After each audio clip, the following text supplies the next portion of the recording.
పలుచోట్ల దారుణాలకు పాల్పడుతూ సంచరిస్తున్న వారిని ఎదుర్కొని పోలీసులకు అప్పగించడానికి గ్రామాల్లో గ్రామ రక్షక దళాలు ఏర్పాటు చేస్తున్నామని ముస్తాబాద్ ఎస్ఐ చిదం గణేష్ అన్నారు.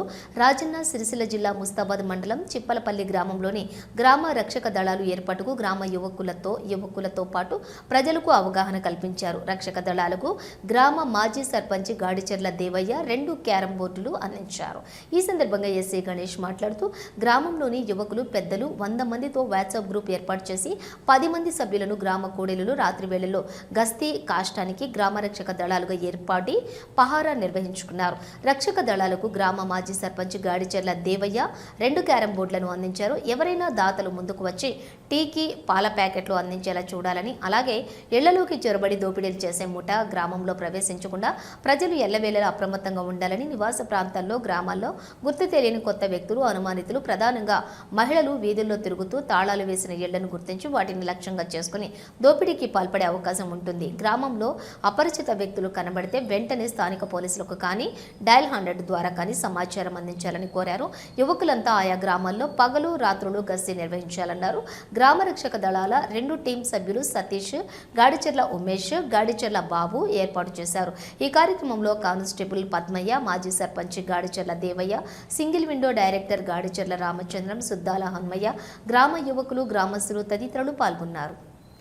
నేరాలు నిరోధించే క్రమం అనేది ఆ ప్రక్రియ. ఇంకోటి మనం సమస్యలు సృష్టించాలి. మనం కావలు గాయాలి అంతే తప్ప కానీ మన వల్ల సమస్యలు రాదు. ఇప్పుడు 5 గంటలు చేస్తే వాళ్ళు చెప్పిన రోజుకు ఒక 10 మందిని వందాము పోయినాక వాళ్ళు సార్ ఇటు చూడండి.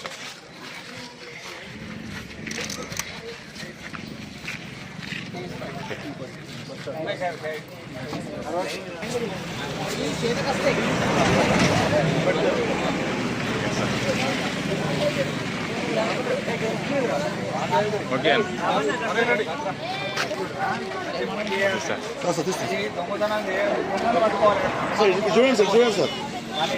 రాత్రిపూట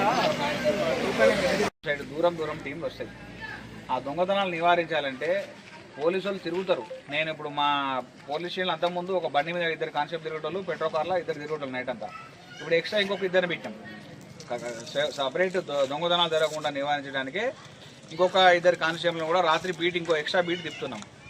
ఎంత దిగినా కూడా మా పోలీసు వాళ్ళని చూసి వాడు నక్కి ఏమైనా మళ్ళీ దొంగతనాలు వేస్తే అల్టిమేట్గా నష్టపోయేది ఎవరు? మీరే. అవునా కదా? ఈ రోజులల్లో దొంగలు దొరికినా కూడా వాడు రికవరీ చేయకపోతే కొట్టే పరిస్థితి అలాంటివి లేవు. రిస్క్ తీసుకోవద్దు అంటున్నారు. నష్టపోతే దొంగ దొరికినా కూడా రికవరీ చేయకపోతే మీకు ఏం న్యాయం జరిగినట్టు కాదు. అందుకే మన ఊళ్ళో చాలామంది 2000-3000 జనాభా ఉంటుంది. పెద్ద విలేజ్ ఇది. దీనిలో ఉన్న యూత్, చిన్నపిల్లలు, మిడిల్ ఏజ్, కొంచెం ఏబో 40-50 ఇయర్స్ ఉన్న వాళ్ళు ఇట్లా 3 గ్రూపులుగా ఒక వాట్సాప్ గ్రూప్ తయారు చేసి ఇందులో ఒక 100 మంది ఉండాలి. మనకు 100 మంది ఉండి ఒక 6-7 ఒక చోట ఈ ప్లేస్లో 6-7 ఉండాలి. అందులో ఒక పెద్ద మనిషి ఉండాలి, 3-4 చిన్నపిల్లలు, అంటే మిగిలిన యూత్, ఇంకొద్దు కొంచెం చిన్నపిల్లలైనా పర్లేదు ఉండి రాత్రి 10 నుండి తెల్లవారుజామున 4-4:30 వరకు ఇక్కడనే ఉండి మీరు క్యారమ్ ఆడతారా, ఇంకేమైనా ఆట ఆడుకుంటారా, టైంపాస్ ముచ్చట పెడతారా, ఫోన్ తీసుకుంటారా తెలియదు కానీ అచ్చిపోయేటోళ్ళు అబ్జర్వ్ చేస్తూ ఉండాలి.